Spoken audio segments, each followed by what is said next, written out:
acredito, pessoalmente, em psicanálise sem você ter passado pelo divã. Eu tenho convicção de que ela transforma vidas mesmo. Assim. E tem transformado a minha, né, Cláudia? Bom, eu fico muito feliz. Que tema maravilhoso de hoje, né? Eu estava contando para eles que esse tema surgiu em uma das nossas sessões, da minha sessão, que eu falei que eu discuti sobre algumas definições da felicidade e que aquilo fez tanto sentido para mim e que eu pude perceber que eu sou uma pessoa extremamente feliz diante desse novo olhar que antes parecia que eu não me sentia feliz, eu ficava procurando a todo momento. O autor que eu estou me referindo é o Seligman, ele é o pai da psicologia positiva.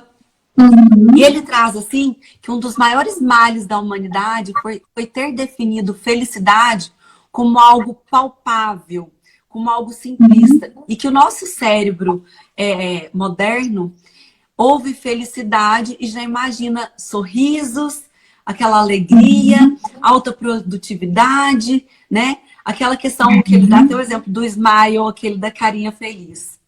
Né? E ele traz uma reflexão sobre uma nova definição de felicidade. Que felicidade, na verdade, é um bem-estar. E que é o apanhado de bem-estar que a gente vai tendo ao longo da vida que se forma a felicidade. Né? Eu achei isso incrível, porque quando ele fala o que traz o bem-estar para nós, bateu muito de frente com a minha profissão também. Então, quando eu pego os estudos que falam sobre qualidade de vida, controle da obesidade ou prevenção da obesidade, tem muito do que ele fala em relação ao bem-estar. Então, tudo pode ser felicidade se você tiver esse olhar. Então, por exemplo, estar aqui com você, estar aqui com todos que estão nos assistindo, me confere bem-estar. É algo que eu gosto de fazer. Isto é, então, um momento de felicidade. Em todos os lugares nós teremos momentos de bem-estar, que significa momentos de felicidade. Né? Então eu vejo no consultório assim, pacientes, se eu me pesar tanto ou se eu emagrecer tanto, aí eu irei ser feliz. E emagrecer tanto, se pesar tanto, não te fará feliz. Pode te oferecer um momento de bem-estar consigo mesma. Que seja meses, que seja semanas, que sejam anos. Mas um momento de bem-estar consigo mesma. Mas que não vai te fazer em si uma pessoa feliz. Porque te fazer limita muito, né? Reduz felicidade a um único ato. E a maior busca da humanidade é em ser feliz. E talvez um ponto muito grande sobre as nossas frustrações esteja em estar procurando sempre por essa felicidade inatingível. Que essa a qual você treinou, ela não existe. Assim, Lívia, eu queria começar falando que você disse que estar aqui te confere muita felicidade. Mas isso é uma conquista. Bem-estar, em alguma medida, um bem-estar é um grau de felicidade. Exato. No meu entendimento. Assim. A felicidade, o Contar do Caligares, que é um psicanalista que eu também amo, e eu concordo muito com o Seligman, mas ele dizia também que é ter uma vida interessante. Quando você disse que estar aqui te confere bem-estar e é um momento de felicidade, isso é uma conquista da sua musculatura emocional. Porque a felicidade, ela prescinde da maneira como nós conseguimos avaliar aquilo que nos acontece. E não daquilo que nos acontece. Não é sobre o que nos acontece, mas é sobre a maneira através da qual a gente consegue avaliar aquilo que nos acontece e dar o peso às coisas, o peso que elas têm. Então, felicidade pode ser atos muito simples, e o que a gente vê nesse mundo, especialmente na rede social, é um tributo à felicidade, que na minha concepção não é sobre felicidade. A gente está falando sobre histeria coletiva, a gente está falando sobre consumo, a gente está falando sobre emagrecimento, não necessariamente por uma questão de saúde, mas por uma questão de doença coletiva, de adoecimento da maneira como você se enxerga. Porque existem pessoas, sim, que precisam emagrecer e está tudo bem.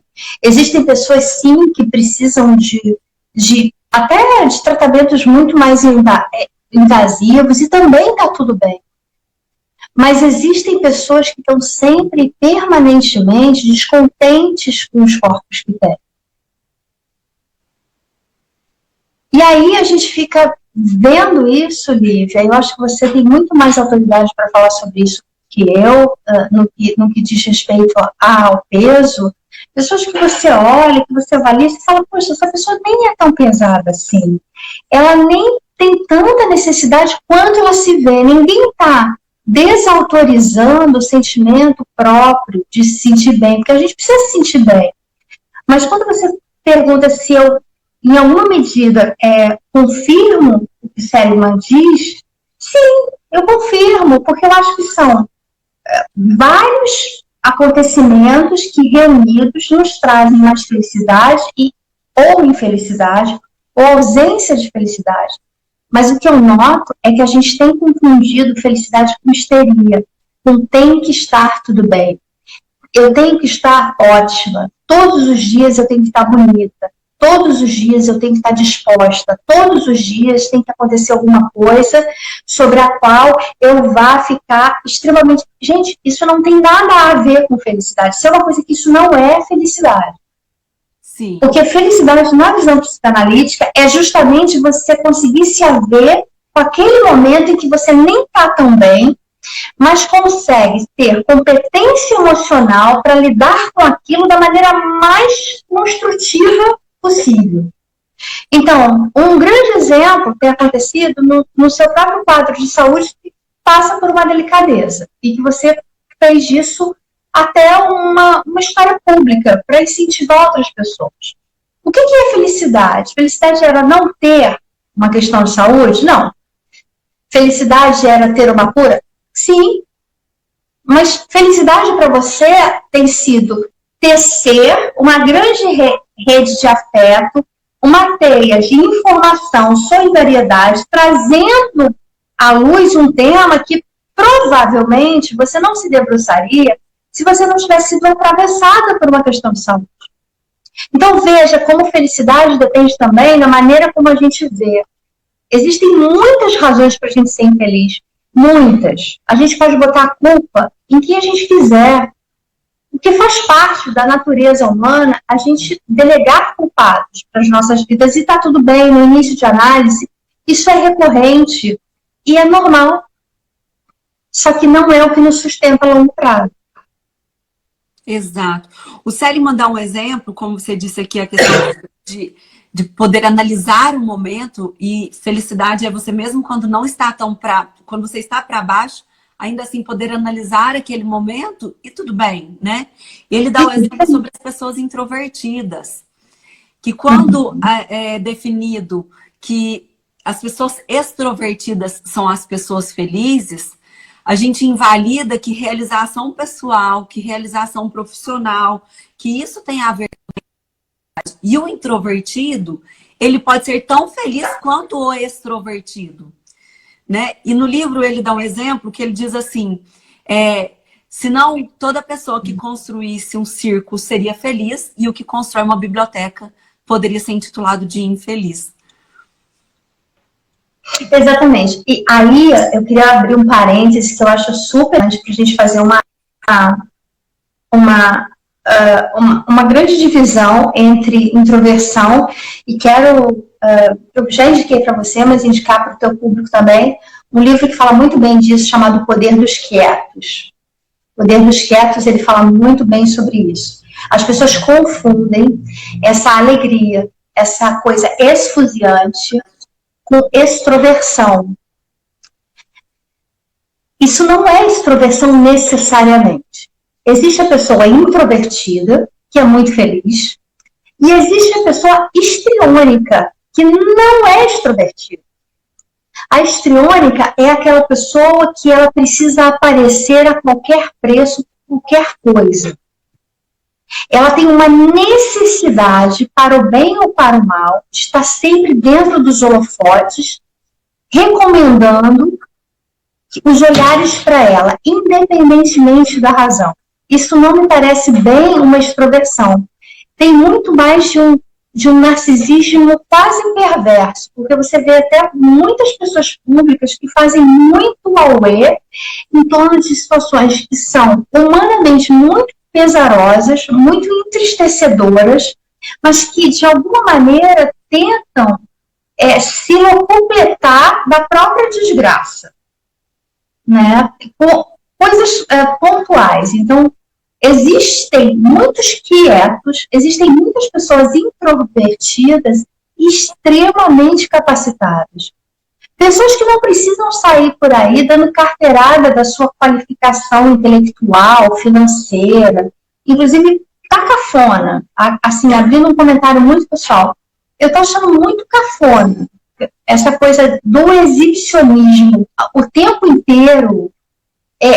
Eu, pessoalmente, eu não sei se é por conta de eu ser carioca e ter a gente que é do Rio de Janeiro, especialmente as pessoas que moram em determinadas regiões do Rio de Janeiro, a gente vê muitas pessoas públicas, assim, de uma forma natural. Eu tô achando que tá bélico demais a exposição, a ostentação na rede social, assim, na minha percepção como pessoa mesmo. Eu acho que beira a cafonice, é feio, sabe? Para você ter o seu valor reconhecido, você não precisa necessariamente sair dando carteirada do quanto você ganha, do que você faz. Mas a gente se confunde, né? A sociedade se confunde e acha que ser felicidade é você sair por aí só parecendo ser feliz. Exato. Ontem à noite, até uma psiquiatra da minha cidade, a Priscila, fez um post no History assim: e aí, fora do History, você está feliz mesmo? Ou alguma coisa nesse sentido? Como que está a vida aí fora do History? Né? Exatamente. Isso, o quanto as pessoas têm vivido fora das suas realidades, né? Até mesmo essa estímulo da produção da ocitocina com os equipamentos tecnológicos mesmo. Uhum. Né? O tanto que isso estimula a querer sempre mais aquilo que é prazeroso, e aí eu levo isso para o alimento. E aí essa questão da ostentação, o quanto isso tem adoecido a população. Porque isso excita, né? Isso excita. Eu vejo muitas pessoas me perguntarem, por exemplo, eu uso rede social, eu trabalho com rede social, eu respondo as pessoas em rede social, mas não necessariamente todos os dias... Opa, caiu. Não necessariamente todos os dias da minha vida eu vou querer estar a postos na rede social. Ontem, por exemplo, eu não quis estar na rede social. Embora eu tenha um papel público para cumprir, mas eu achei por bem que eu me alimentar de leituras, de documentários, eu me alimentar da minha paz, eu simplesmente dormir, eu estar com a minha família, era a melhor contribuição que eu podia me dar para recomeçar uma semana hoje, me doando às pessoas que eu atendo. Então, estar hoje pronta para receber as minhas pacientes foi muito mais importante a partir desse descanso que eu me permiti. Então, quando você fala da questão dos bastidores que tanto são mostrados da vida, eu acho que tem um limite, Lívia, que é salutar, sabe? Tem um limite que a gente percebe que aquela pessoa... Eu sou psicanalista, então quando eu olho algumas pessoas mostrando as suas vidas, não é mostrando, mas é da maneira como mostram, eu percebo com muita clareza quando aquilo ali é simplesmente para mandar um recado, quando aquilo ali é uma insegurança, até no seu casamento, quando aquilo ali você precisa o tempo inteiro mostrar, quando você precisa o tempo inteiro mostrar alguma coisa de uma forma, não estou falando quando é natural, mas é de uma forma replicando, de uma forma ostensiva, de uma forma até bélica, né? Porque você dispara e vai. É como se você estivesse querendo convencer-se a si mesmo, entende? Sim. E eu acho que isso causa adoecimento, porque isso causa angústia, isso causa ansiedade. Ansiedade faz comer mais, faz dormir menos, faz ter menos produtividade, perde o poder de concentração, as pessoas estão muito ansiosas. Nós somos o país mais ansioso do mundo. Sim. Isso não é pouca coisa. A gente ser o país mais ansioso do mundo não é pouca coisa. E a gente vai ter que se haver agora, falando desse tema da felicidade, a gente vai ter que se haver agora com o pós-pandemia. Do ponto de vista da saúde mental, os problemas nem começaram direito, infelizmente. Infelizmente, a gente vai ter que dar conta de tudo isso que está nos acontecendo. Sim. Quando as coisas parecerem menos anormais. Assim. Sim. O Seligman, eu acho que dentro desse contexto é interessante essas definições aqui do Seligman, quando ele pontua 5 fatos sobre o que é bem-estar. Né? Que foi quando eu estava fazendo a leitura desse livro, do Florescer, que eu fui perceber o quão feliz eu sou mesmo, de forma bem clara. Então ele pontua que bem-estar é uma questão de viver uma emoção positiva, viver com engajamento, com sentido, relacionamentos positivos e realização. Né? E aí ele fala sobre a gente transitar o tempo todo sobre essas emoções, que isso é felicidade. Então ele dá algumas explicações. Por exemplo, que emoção positiva é aquilo que sentimos prazer, que existe entusiasmo, êxtase de estar fazendo algo, né? Que pode ser com alguém ou sozinho. É o que te dá a sensação de uma vida agradável. Então, para a gente passar todo o peso durante o nosso dia, as nossas semanas, aí vão se passando, que a gente sente essas emoções, né? Essas emoções positivas. Depois ele fala sobre engajamento, que é aquilo que nós nos entregamos e nos perdemos quando nós estamos fazendo. Então, por exemplo, eu amo estudar. Então, eu vi o meu ato de poder ter a possibilidade de sentar, me entregar, me engajar ao estudo, para mim é felicidade. Então, é quando você não tem emoção envolvida. Você simplesmente está entregue, não vê a hora passar, não vê o tempo passar. Isso é uma sensação, é um ponto de um bem-estar. Depois ele fala no sentido, que é algo que a humanidade busca muito, que é a questão do pertencimento. Nós queremos sentir pertencentes a algo, né?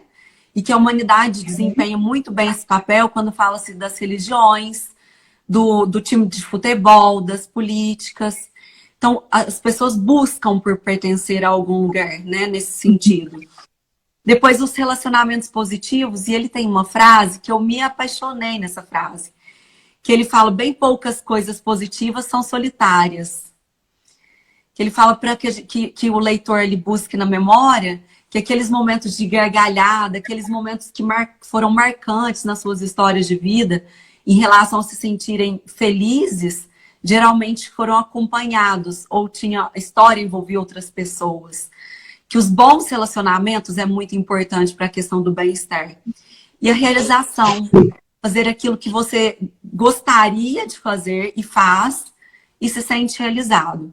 Então, quando eu fui lendo esses 5 quesitos de bem-estar, que ao longo da vida é aquilo que forma a felicidade segundo o Seligman, eu fui achando na minha vida assim, o quanto no meu dia a dia tem felicidade. Né? E o quanto isso daqui bate tudo com as Blue Zones, quanto isso daqui bate tudo com as cidades que têm maior número de pessoas centenárias. Quando fala-se de longevidade, tem tudo isso daqui. Os relacionamentos, viver uma vida com mais propósito, buscar por fazer o que gosta. O engajamento, se entregar a algo que não necessariamente te envolva, traga uma emoção, não precisa ser emoção de felicidade ou de tristeza, mas envolvimento, né? As emoções positivas. E aí você vê que você vai oscilando, você entra num estado ali que você não tem emoção nenhuma em um certo momento, outra tem uma emoção muito positiva. E quando eu fui lendo, eu tive assim uma percepção, uma sensação muito gostosa e uma percepção muito clara de como eu sou feliz e como eu fui descobrir isso há pouco tempo, assim, de pensar, eu realmente sou feliz.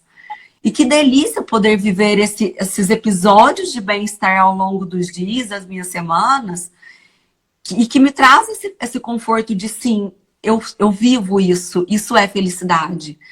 Né? Porque até então, quando eu pensava que felicidade era aquele estado de gargalhada e alegria plena, eu tinha muita frustração. Então, eu acho que essa questão de poder ter esse norte em relação ao bem-estar, eu achei muito interessante. Você compactua dessa definição dele, Cláudia? Compactuo sim, e eu prefiro sempre achar que as nossas companhias é uma coisa muito até religiosa, né? Não misture-se com porcos, quem se mistura com porcos farelo come. E é uma coisa que parece um clichêzão, mas eu compactuo sim. Eu acho que quando as pessoas elas estão bem acompanhadas, porque o ser humano como um todo, independentemente da sua etnia, da sua idade, do seu poder aquisitivo, ou da sua, independentemente da sua escolaridade, instrução, independentemente de qualquer coisa, nós só queremos duas coisas: ser amados e acolhidos. A gente só quer isso. O que nos iguala, e nos iguala profunda e absolutamente, independentemente do quanto nós temos no banco e do nosso histórico de vida, é o quanto nos sentimos acolhidos. E as nossas relações interpessoais, elas fazem absoluto sentido para quanto a gente quer evoluir ou involuir. É impressionante, Lívia, a quantidade de pessoas que não conseguem expressar o melhor de si porque cismam em se colocar em companhia de pessoas que não alavancam. E alavancar não quer necessariamente dizer que façam o que você faz, nem que concordem com tudo que você concorda, mas em alguma medida que não destruam as suas perspectivas, as suas metas, que acalentem, né, a visão que você tem de mundo, ou que confrontem essa visão que você tem de mundo, trazendo para você uma outra perspectiva, um outro olhar, uma profundidade a respeito daquilo que pensam. Estar em silêncio com alguém, assistindo uma televisão, um documentário, ouvindo uma música, ou simplesmente lendo, é um estado de felicidade. E tudo isso junto, a neurociência já provou faz bastante tempo o quanto isso baixa batimento cardíaco, o quanto isso desacelera a mente, o quanto isso propicia uma noite de sono mais reparadora, o quanto isso baixa muito a ansiedade. Por que as pessoas com TEG, com transtorno de ansiedade generalizada, você começa a fazer muitos movimentos de respiração e pedindo para a pessoa calma, respira. Não é porque é um modismo, não é porque é um esoterismo, é simplesmente porque o cérebro mais oxigenado, ele funciona muito melhor, porque ele é uma máquina. E como qualquer máquina, ele precisa de manutenção. E sim, essa grande manutenção, essa grande competência de nos dar essa manutenção vem dos nossos relacionamentos mais próximos, mais distantes. A maneira como a gente também acolhe a nossa própria vulnerabilidade, de simplesmente ser leal àquilo que está sentindo.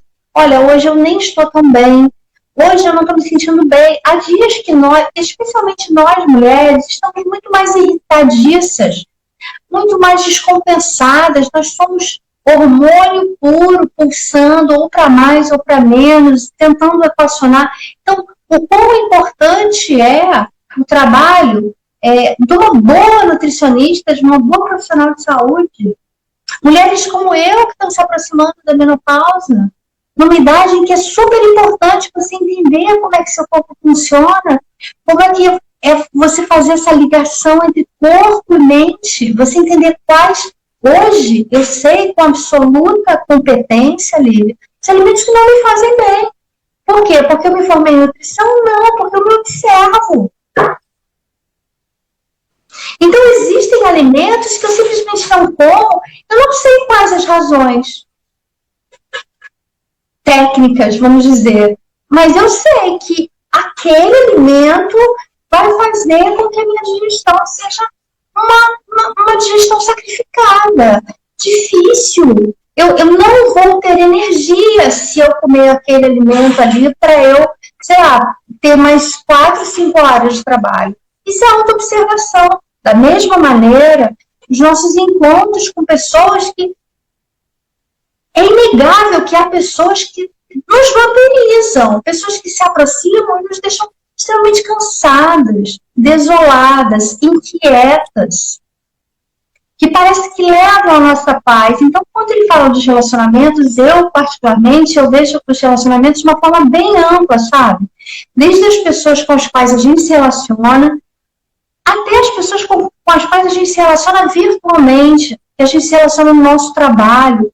Existem pessoas que são muito mais amorosas, e a gente tem que caminhar nessa grande rua, que são os encontros e desencontros da vida, tentando trazer cada pessoa para dentro do nosso mundo, dizendo, olha, a minha perspectiva é essa. Qual é a sua? E isso falta. Então, eu concordo muito. Eu sou feita de poucos e bons amigos. Eu tenho relações que duram 35 anos.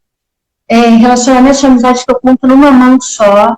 Eu tenho pessoas que trabalham comigo que eu tenho profunda confiança, mas já tive inúmeros desencontros. Já tive inúmeras decepções. Já fiz muitos fracassos e tentativas erradas. O fato de ser psicanalista também não me confere nenhum selo de qualidade acima dos outros seres humanos. Eu erro bastante, inclusive. A grande sacada de ser psicanalista, eu acho que é a sacada de você conseguir atuar em favor de quem você é, não tentar ser uma outra pessoa. Uma pessoa que tem um problema de peso, que de repente tem uma genética para ser mais gordinha, mais cheinha, que tem uma condição, todo um histórico, ela vai precisar ser vigilante naquilo que ela come, não é? Sim. Uma pessoa que vem, muitas vezes, de um histórico familiar, onde ela precisou tomar as rédeas, ela vai precisar ser vigilante da sua autoridade. Uma pessoa que está mudando de ciclo de vida, ela vai precisar ser vigilante. Uma pessoa que ganha na loteria, Lívia, e ela fica estressadíssima.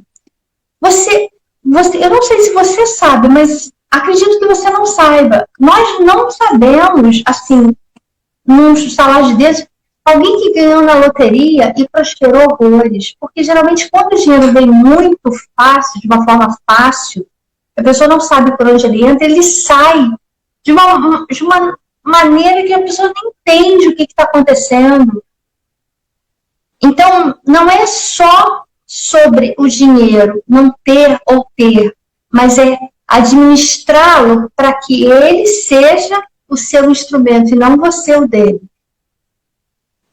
A relação com o dinheiro me parece também muito importante, porque muito frequentemente o dinheiro ele surge como terceiro sujeito das relações afetivas. Eu, inclusive, tenho um artigo sobre isso, na Sociedade Brasileira de Psicanálise, o dinheiro como terceiro sujeito das relações afetivas. Porque muitas vezes, vamos dar um exemplo banal, um casal. Às vezes os dois se relacionam com dinheiro, mas esquecem de relacionar-se entre si. E ficam discutindo patrimônio, e ficam fazendo jogos de poder em torno do dinheiro. Isso vai levar, eu falo da mulher porque eu atendo mulher exclusivamente, então é desse lugar que posso falar, vai levar a mulher a ficar mais infeliz. Mais infeliz, na maioria dos casos, ela vai comer mais, ela vai descompensar mais. E aí ela fica com um corpo que ela não gosta. Muitas mulheres que eu atendo são cobradas por esses parceiros que não gostam delas mais gordinhas, que vão ter problema com a questão da idade, com a questão de todas essas fases que a gente passa de 20 para 30, é uma coisa que eu falo, envelhecer é maravilhoso, porque a outra opção de não envelhecer é morrer jovem. Né? Envelhecer precisa ser muito bom, porque a outra opção é você morrer jovem. Mas precisa de cuidados, Lívia. Corpo e mente precisam de cuidados, mesmo assim. Eu vi várias perguntas que você respondeu hoje, eu vi sobre a B12, sobre um monte de coisa, e eu super me afino mesmo com isso, porque acredito, confirmo, assim, vejo isso na minha vida. É super importante você ter um olhar de alguém que saiba aquilo que você não sabe. E um apelo, assim, que eu faço, Lívia, especialmente para quem segue você, assim, vamos parar de achar que a gente é especialista em tudo. Vê um vídeo no YouTube e acha que a gente pode fazer tudo. Olha, eu tenho paciente que eu tenho que falar, pelo amor de Deus, vai numa nutricionista, vai numa endocrinologista. Né? A gente vai no oftalmo para fazer os nossos óculos. Por que a gente não pode pedir para alguém dosar nossos hormônios, sais minerais, vitaminas e etc? Por que a gente tem que ser especialista em tudo? Oi? Isso tudo é bem-estar, isso tudo é felicidade. É bem-estar. E aí as pessoas, em especial as mulheres, os homens também estão entrando muito nesse mercado de emagrecimento, acreditam que a felicidade vai ser conquistada com emagrecimento. E olha o quanto de coisas a gente está falando que significa felicidade. E uma pessoa que tem uma vida com maior bem-estar e que se sente feliz, um relacionamento feliz, tem um relacionamento com o dinheiro bem resolvido, vai aos profissionais que são necessários, cuida da saúde, será que a chance dessa mulher de ter maior controle com a comida ou uma melhor relação não é maior? Né? Eu vi logo no início dessa conversa, eu vi uma seguidora sua chamada Paula Mapurunga. Ela escreveu, me chamou a atenção que ela escreveu assim, Paula Mapurunga. Ela foi uma das primeiras a entrar e ela escreveu assim, eu fiz terapia e para mim não funcionou. Talvez porque não tenha sido a terapia boa para você. Eu sou psicanalista. Nem para todo mundo a psicanálise é indicada. Para isso você tem uma sessão entrevista. Às vezes você não vai se afeiçoar, aquela nutri vai encontrar em você a Lívia, poxa, a monte de nutri não gostei, mas da Lívia eu me afeiçoei. Ou é o método, é a vibe, é a vibração, é o amor que a pessoa coloca. Então, assim, queria dizer para a Paula, porque ela deixou esse recado logo no início, assim, Paula, a terapia não deu errado. Então, talvez seja uma questão de você encontrar a terapia que dê certo para você, o terapeuta que dê certo para você. Com certeza absoluta, a minha linha de trabalho não vai dar certo para todo mundo, mas tem dado certo para muitas pessoas há muitos anos. Com certeza, a sua linha de trabalho eventualmente não vai agradar todo mundo, mas tem agradado mais de 1.300 mulheres que emagreceram. Sim. Então, o que eu acho importante é a gente não desistir da gente. A gente ter autorrespeito, a gente ter autocuidado, porque a gente cuida muito do outro, Lívia. Nós, mulheres, temos uma tendência, somos educadas para sermos boas quando fazemos concessão. E essa concessão está sempre adstrita ao fato de abrirmos espaço para todo o resto que não seja nós próprios. Porque quando se trata de nós, vem culpa. Sim. E aí a gente fica se enganando de que faz os outros felizes, e esse é bem um tema que cabe aqui, porque o nosso tema é como ser feliz de verdade. E a gente fica enganando que faz as pessoas felizes, mas por dentro a gente muitas vezes não está inteira. Então, eu acho que ser feliz de verdade é você encarar quem você é de frente e saber lidar com seus altos e baixos, saber lidar com todas essas nuances, com todas essas questões que atravessam e saber, putz, hoje eu nem estou num dia tão bom, mas amanhã é outro dia.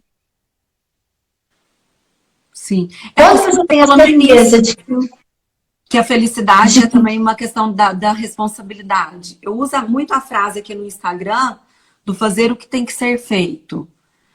Isso também é felicidade, sim, porque é você tomar as rédeas da sua vida, independente de como você esteja naquele momento. Tá, sim, hoje eu não estou bem, ok. Amanhã estarei melhor. Espere chegar o amanhã. Né? É importante ter o controle, a responsabilidade sobre as nossas vidas. Porque senão, uma coisa que eu vejo muito, Cláudia, é as pessoas esperando que a felicidade dela venha, mas advindo de uma outra pessoa. Eu não faço porque o meu marido, eu não faço porque, né, nós temos não sei se eu posso dizer nem a mania, de estar sempre jogando a responsabilidade do que é nosso para o outro. E isso também é ser feliz, quando você consegue tomar as rédeas da sua vida. Eu diria até que só assim você consegue ser verdadeiramente feliz. Porque o restante, diferentemente disso, Lívia, são espasmos de felicidade. Se você não estiver com as rédeas, e ter as rédeas da sua vida, veja, não é necessariamente você ganhar rios de dinheiro e pagar todas as suas contas sozinha. Às vezes você precisa de auxílio financeiro. Não é você viver e não depender de ninguém. Às vezes é bom você compartilhar a vida com alguém que lhe seja interessante e que lhe aborde de uma maneira acolhedora. Ser feliz é justamente você saber que a sua parte é só você que faz. Você não se comportar como uma criança mimada. Que o tempo inteiro tem que ser recompensada por qualquer coisa. Então, hoje eu trabalhei muito bem, eu mereço comer um bolo inteiro. Você não é uma criança, e muito menos uma criança mimada. Porque crianças que são muito mimadas vão ser adultos muito infelizes. Do ponto de vista comportamental, até para a gente se gratificar, tem que ter uma razão e tem que ter uma responsabilidade. Por exemplo, usando a alimentação.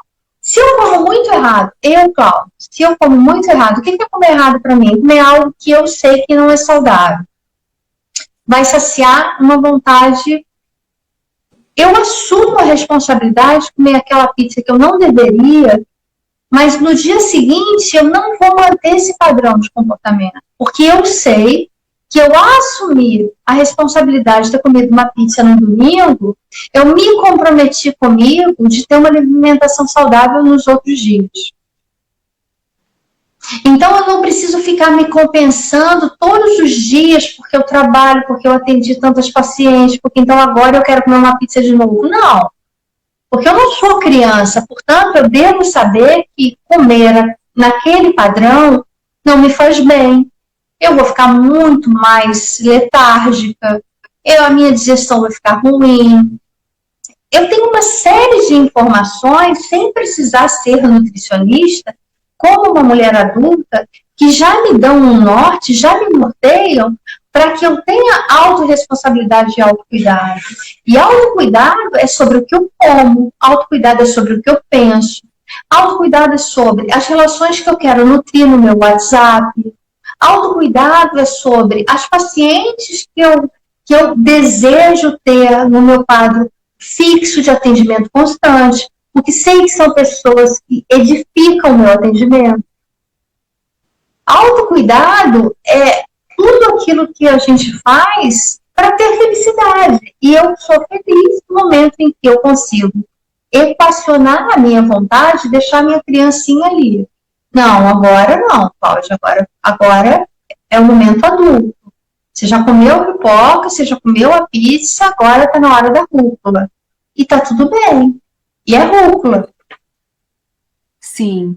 Nossa, que bacana falar sobre isso, Cláudia, porque eu me deparo muito com pacientes que têm essa criança muito expressiva quando fala-se de escolhas alimentares. Não é nem a questão do paladar infantil, mas a criança mesmo está sempre no domínio emocional.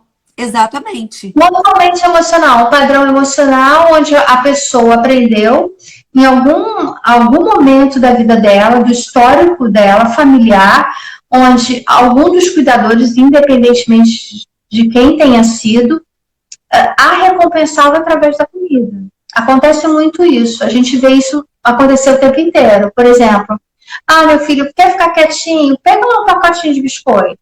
Só que esse filho, essa filha vai crescer. E aí, no momento que ele tiver, ou ela, que essa pessoa estiver muito aflita, ela vai lá atacar um pacotinho de biscoito, porque ela já entendeu que o biscoito, estou dando um exemplo bem assim, bobo, mas vai tirar dela essa necessidade que ela tem de se haver com o vazio, com a lacuna. Porque a gente não quer, a grande verdade é que a gente não quer se ver vazio. Então, Quando você não expressa, quando você não fala, quando você não coloca para fora os seus sentimentos, os seus pensamentos, quando você não elabora o seu discurso, você tem que se emudecer. E uma das maneiras que a gente faz é através da comida. Existem outras maneiras também. A raiva, a pessoa que mal fala, a pessoa que varia muito, que se comunica com muita dificuldade, tem acessos raiva e emudece. Isso é uma maneira também de não comunicar o seu incômodo. Então, felicidade, no meu ponto de vista psicanalítico, ele tem muito a ver com a sua capacidade, ela tem muito a ver com a sua capacidade de comunicar o seu incômodo. De falar, putz, eu estou mais... Isso acontece comigo. Eu estou mais ansiosa. Por que eu estou ansiosa? Deixa eu recapitular aqui o que tem acontecido. O que aconteceu nas 3 últimas horas? Aí, se eu não pego, tá, pela manhã, se for pela manhã, ontem à noite, quando a gente vai se ouvindo, quando a gente para de julgar como certo e errado e entra para um campo de se observar, a gente começa a encontrar responsabilidade. Com responsabilidade, você tem a rédea. Então, você diz, poxa, é verdade, aquilo ali, aquele telefonema, aquela pessoa me descompensou. Aquela pessoa me desorienta. Ela me traz para um lugar onde eu fico mais raivosa, insegura, triste. E nesse momento, eu quero cair num pudim de leite condensado e comer ele inteiro.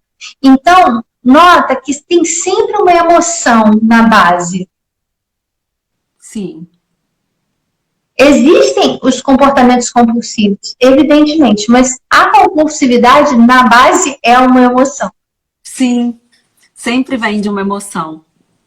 Sempre vem de uma emoção, seja uma compulsividade diagnosticada, seja uma coisa sazonal, seja uma coisa por uma razão ali naquele dia, naquele momento, e a gente está sempre buscando, porque a gente vem de uma sociedade que está vendendo para a gente o tempo todo praticidade. Então, o que é a praticidade, Li?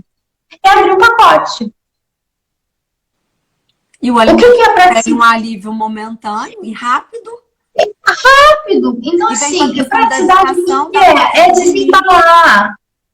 Então, muitas vezes a pessoa não tem... Isso é para tudo. Por exemplo, as pessoas não querem mais ler. Elas querem ouvir. E ok, porque tem pessoas que são mais auditivas. Mas o contato de você pegar um livro, você abrir um livro, tá você e o livro, com um copo d'água, uma xícara de chá, um chocolate quente, se você puder. Isso, gente, é você e você. Você sair pra... Agora a gente está na pandemia, mas você sair para tomar um café com quem? Comigo mesma. Eu cansei de fazer isso. Eu preciso pensar a solução de uma coisa que estava me incomodando. Eu vou tomar um café. Eu não preciso comprar. A falta da habilidade da comunicação, melhor dizendo, o quanto que o distanciamento da conexão de nós para nós mesmos dificulta tanto a comunicação nossa interna, quanto a comunicação para com o outro. E o tanto que isso se torna uma cascata em relação a uma vida de frustração e que essa pessoa vai cada vez mais descontando em excessos alimentares, de consumo ou de outras coisas. O tanto que a população tem uma deficiência em relação a ter sido ou ser ensinada a se comunicar. Porque nós não estamos sabendo nem a nos ouvirmos. Olha, você está dando uma dica de sentar, ir para um café, para que eu consiga resolver algo que está dentro de mim. Quem é? Eu vou abrir aqui os comentários, eu não gosto que fica no seu rosto. Nossa. Quem é aqui que já saiu para um café sozinho para resolver uma questão pessoal, de conversar consigo, de resolver algo que está dentro de si? Eu, particularmente, nunca fiz isso. Eu trabalho comigo Mindful Eating, mas para a minha relação com a comida, mas nunca fiz isso para resolver algo que está incomodando dentro de mim. né? E o tanto que essa questão da comunicação faz falta para a humanidade, Sim. tem feito falta. O tanto que proporciona doenças mentais, por exemplo.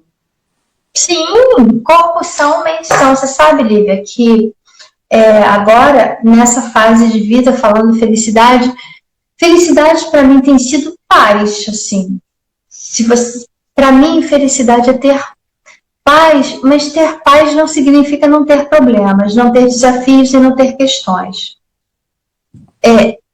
Eu tenho muita paz e sou muito feliz e tenho inúmeros desafios, porque além dos meus próprios, eu lido com pessoas que estão sendo desafiadas.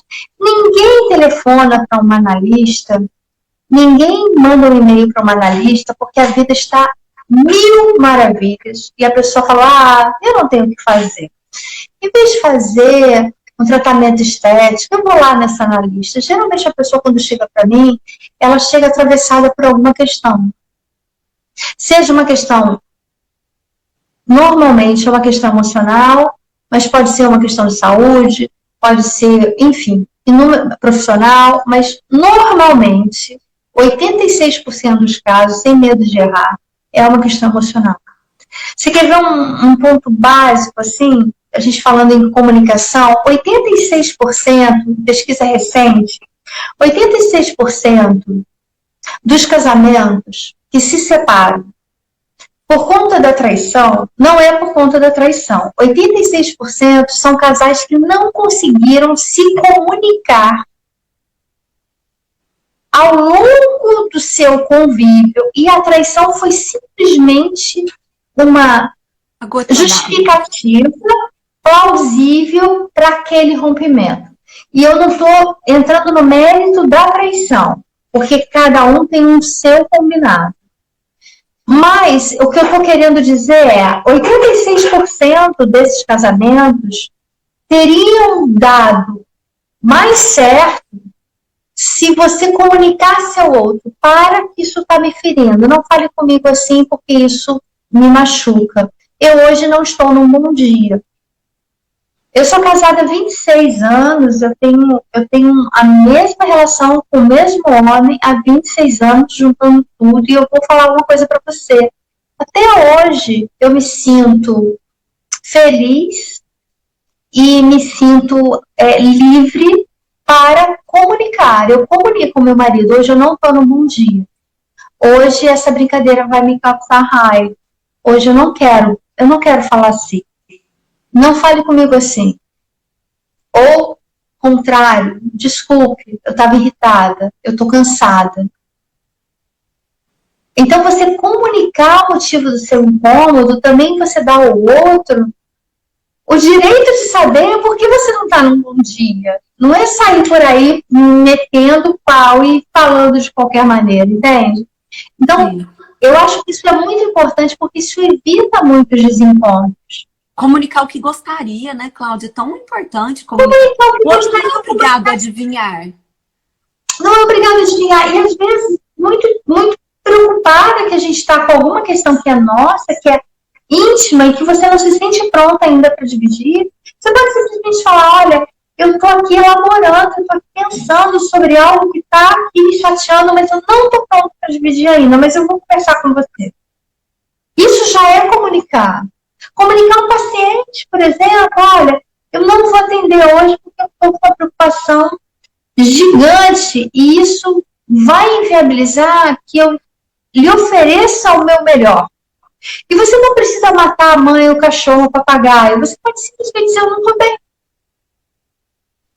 Só que a gente vive numa sociedade onde estar feliz, ser feliz, é não ter problema. Ser feliz é não ter desafio. Ser feliz é não estar sendo desafiado, é não estar sendo atravessado, como em psicanálise a gente diz. Isso não existe, Lívia. Por isso nós, sociedade, estamos tão doentes. Por isso nós somos o 5º país no mundo em depressão e o 1º em ansiedade. Nós somos o maior índice de doentes emocionais da América Latina. Dados de 2021. Se a gente parar para pensar que existem países muito mais pobres do ponto de vista financeiro, de renda per capita, dentro da América Latina, a gente vai conseguir compreender o quão sério é isso. Não que o nosso país seja uma maravilha, nem esteja todo mundo com rios de dinheiro e tendo tudo o que merece. Não estou entrando nesse mérito, não. Só estou dizendo que nós somos campeões. Nós somos campeões de infelicidade. Por que será? Por que será que jovens estão atentando contra a própria vida? Por que será que mães estão tão agoniadas, querendo o tempo inteiro patrulhar as redes sociais dos filhos? Por que será? Por que será que a comunicação se transformou numa rede de WhatsApp? Por que a gente não pode estar numa refeição sem celular? Na minha casa ninguém usa celular na refeição. E se a Até gente o Papa, né, um tempo atrás fez um comunicado. O Papa chegar ao ponto do Papa exatamente, para que as famílias deixem os celulares, os aparelhos eletrônicos no momento das suas refeições. Exatamente. E assim, e agora que os momentos são, pelo menos aqui no Rio de Janeiro, a coisa ainda está bem pesada, a gente não tem saído tanto para almoçar, jantar fora, mas meu celular não sai nem da bolsa. Meu celular não sai da bolsa, ali. A menos que seja um lugar muito descontraído, que eu esteja no sol, no parque, que eu possa estar à vontade. Mas assim, quando eu saio para comer alguma coisa com meu marido, de jeito nenhum. Eu não tenho necessidade de mostrar aquilo, porque eu estou vivendo aquilo. Cláudia, a seguidora Carla escreveu uma mensagem aqui. Você pode dar alguma ajuda, alguma dica do que é o melhor a ser feito? Peraí, você pode ler para mim? Eu não 17 consigo. anos de relacionamento, o marido não conversa, não fala, eu brigo sozinha, ele vive no mundo dele. O que fazer para se libertar e viver feliz? É uma pergunta muito objetiva. Parece que não há um casamento, parece que há só uma dupla, né? Uma dupla. Eu acho que o que se libertar, o que fazer para se libertar é descobrir por que aceitou ainda viver nessa prisão. Parece simples a resposta, mas não é não. Quando a gente vive qualquer tipo de relação com extremo desconforto, a gente queira ou não, a gente está tendo algum ganho nela. Quer seja o medo de sair, quer seja porque a gente não quer encarar os fatos. Então, como fazer para se libertar? Compreendendo a primeira coisa, a primeira lição a ser feita. Por que ainda se encontra nessa relação? Perfeito, Cláudia. Cláudia. Se você quiser ler. Perdão? Não, eu disse, se tiver outros é porque eu não consigo ler aqui. Se eu tirar esse, eu não vejo você. Você vai pegar outro. Eu te entendo perfeitamente bem.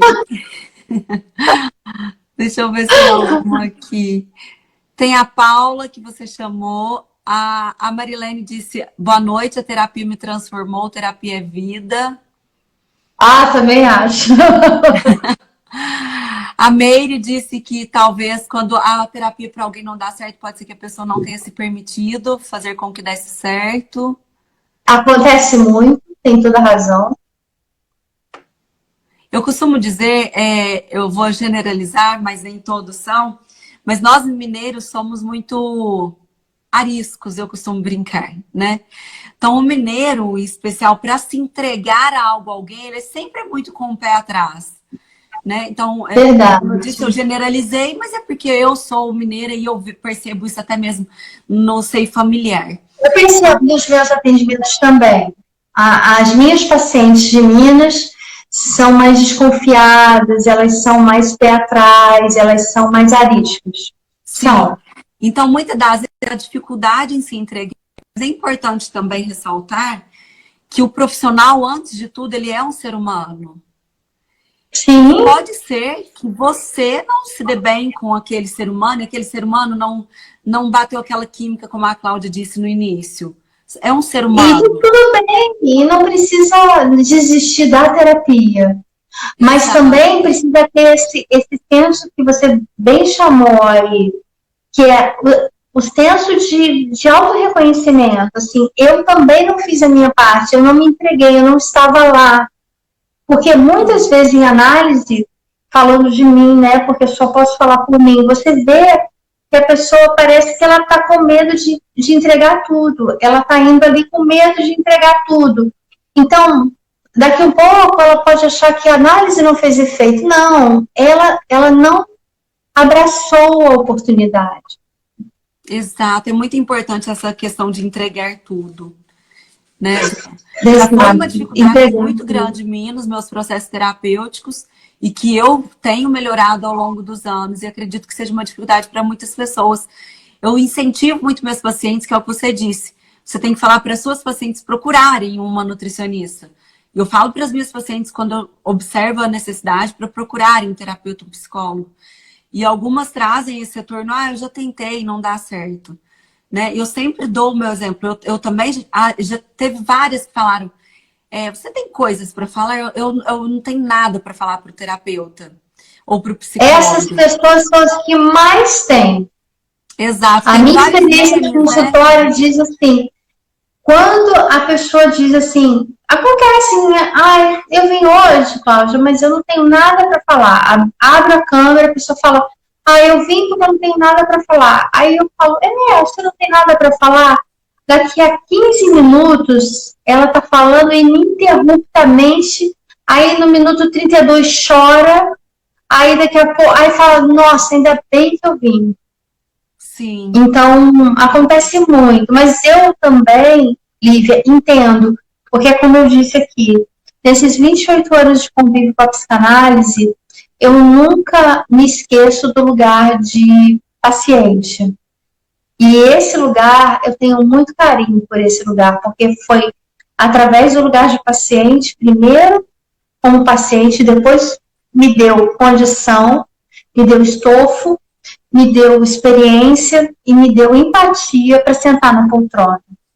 Então, eu entendo muito, porque eu também passei por algumas terapeutas, não foram tantas assim, mas passei por alguns processos de terapeuta, mudei algumas vezes, mas de todos, eu aprendi muito com todas as pessoas. Ninguém passa pela vida da gente impunemente, né? Exato. E a questão cultural também de um preconceito ainda grande. Eu acredito que isso esteja melhorando, mas ainda existe. Sim. Abrir essas feridas, mexer nessas feridas, não é um processo fácil, né, Cláudia? E também tem um mito de que terapia demora muito, terapia só para gente rica, terapia só faz efeito durante muitos anos, terapia você vai ficar dependente do terapeuta. Deus me livre alguém ficar dependente de mim, porque isso só significa que eu fiz um péssimo trabalho. Sim, exatamente. Justamente a terapia é como se você, para alguém comer direito, você precisasse ir lá servir. Seria completamente inviável. Você está na casa de todas as pacientes, indo lá, colocando concha disso, concha daquilo, balancinha. Então, o terapeuta não quer que alguém fique, não vai colocar grilhões de ferro, bolas de ferro nos calcanhares das pacientes. A terapia vai, mas tem muitos mitos em torno da terapia. E um deles, que para mim me parece o pior, que existe a psicanálise do século XXI. E as pessoas ainda veem a psicanálise como aquela pessoa muda, engessada, que vai ficar olhando para você, que não vai falar nada, e que você vai falar como se você estivesse falando sozinho, e que não vai falar nada, e que aquilo não vai ter um alívio imediato. E quem faz uma psicanálise oxigenada, quem faz uma psicanálise atualizada, quem faz parte de conselhos que se atualizam, sabe que a psicanálise não tem mais esse estereótipo.